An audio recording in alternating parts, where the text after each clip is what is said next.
बढ़िया, ठीक है, ये इंडेक्स रणनीति होगी। कुणाल जी, ये बताइए कि फिर स्टॉक्स में आपकी नजर कहां पर गई है? क्या बैंकिंग फाइनेंशियल पर ही आप दाव लगाने की सलाह देंगे? हाँ तो कौन सा शेयर है?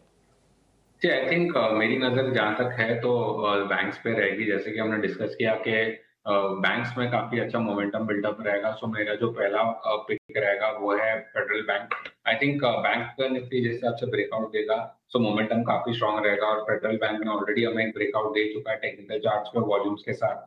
सो मुझे लग रहा है यहाँ पे मोमेंटम कंटिन्यू रहना चाहिए। 205.5 के आसपास चल रहा है, तो आप करंट लेवल्स पे बाय कर सकते हो। स्टॉप लॉस आपको जो रखना है डाउन साइड पे वो है ₹200 का, और हाई लेवल्स पे जो मेरे टारगेट्स रहेंगे वो है 211 फर्स्ट और 215 का दूसरा टारगेट रहेगा। सो फेडरल बैंक काफी अच्छा लग रहा है शॉर्ट टर्म पोजिशनल व्यू के लिए।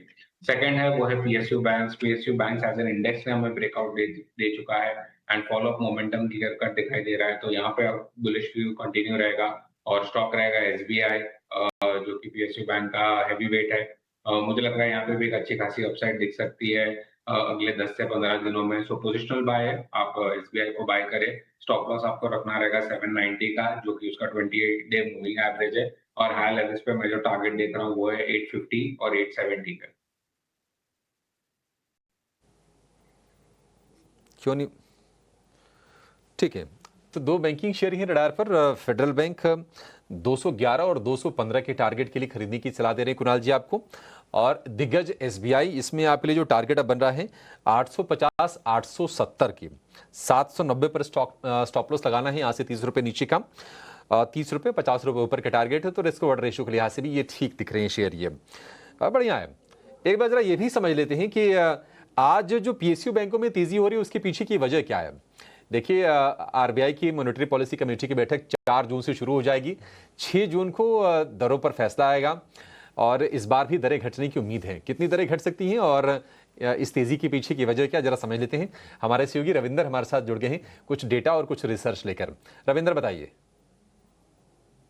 जी बिल्कुल, पीएसयू बैंक्स में जो है अच्छी खासी तेज़ी देखने को मिल रही है। अगर बात करें निफ्टी पीएसयू बैंक इंडेक्स की, तो इंडेक्स में जो है लगातार दूसरे दिन जो है तेज़ी देखने को मिल रही है और इस तेज़ी के पीछे कुछ की ट्रिगर है। सबसे पहला जो है फ्राइडे को आरबीआई की एमपीसी आउटकम जो है उसमें जो है 0.25% से लेकर 0.5% का जो है रेट कट एक्सपेक्ट किया जा रहा है और बड़े इन्वेस्टर जो है अब प्राइवेट बैंक से हटकर जो है पीएसयू बैंक की ओर रुख कर रहे हैं।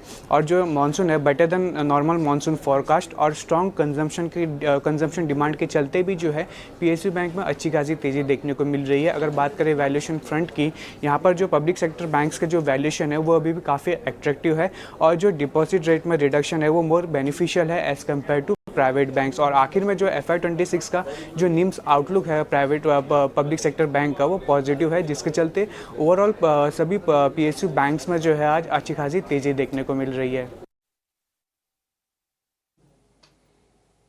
ठीक है, शुक्रिया रविंदर। तो bank of Maharashtra, IOB, union bank, central bank, ये तमाम बैंक है जहां पर 4 से 6% के आसपास की तेजी आज के सत्र में हम देख रहे हैं। लेकिन जो प्राइवेट बैंकिंग स्पेस में जो हम देख रहे हैं कि जो कमजोरी है उसके पीछे वजह ये मानी जा रही है सेबी का रेगुलेशन।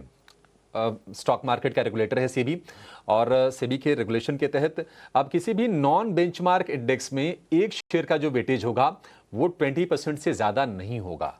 और फिर होगा ये कि शायद आउटफ्लोज होंगे एचडीएफसी बैंक से, आईसीसी बैंक से, क्योंकि दोनों का जो वेटेज है निफ्टी बैंक में वो 25% से ज़्यादा का है।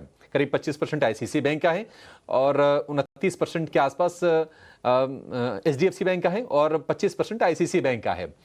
तो इसको माना जा रहा है कि ये रीज़न हो सकता है एचडीएफसी बैंक में और आईसीसी बैंक में आज की कमजोरी के पीछे। कुणाल जी, क्या आपको भी लगता है कि यही रीज़न है इनमें गिरावट के पीछे, और इन शेयरों में करना क्या है, ये नरमी जो हो रही है? I think overall private bank अभी भी स्ट्रांग ही लग रहे हैं मुझे, और चार्ट स्ट्रक्चर तो अभी भी अच्छा ही है। सो अगर आप ऑलरेडी लोअर लेवल से लॉन्ग होल्ड कर रहे हैं तो कंटिन्यू करें होल्ड करना। स्टॉप लॉस आपको लगाना रहेगा 1890 का एचडीएफसी बैंक पे। अगर 1890 तोड़ता है तो अपनी लॉन्ग पोजिशन को आप एग्जिट कर सकते हो। जहां तक आईसीआईसीआई बैंक की बात है, यहाँ पे भी स्ट्रक्चर इंटैक्ट है। ओवरऑल सेटअप अभी भी पॉजिटिव है। सिमिलर बात करूंगा मैं आईसीआईसीआई बैंक पे भी, लोअर लेवल्स पे 1415 का स्ट्रॉन्ग सपोर्ट है। तो आप अगर लोअर लेवल से होल्ड कर रहे हैं लॉन्ग तो कंटिन्यू करें। 14-15 का एक ट्रेडिंग स्टॉप लॉस रखिए आईसीआईसीआई में।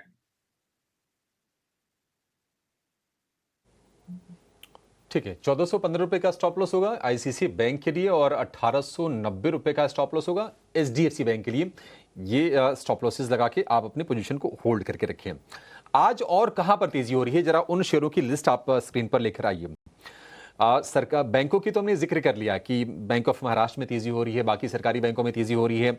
येस बैंक का भी शेयर आज चल रहा है क्योंकि येस बैंक को लेकर खबरें आ रही है कि जो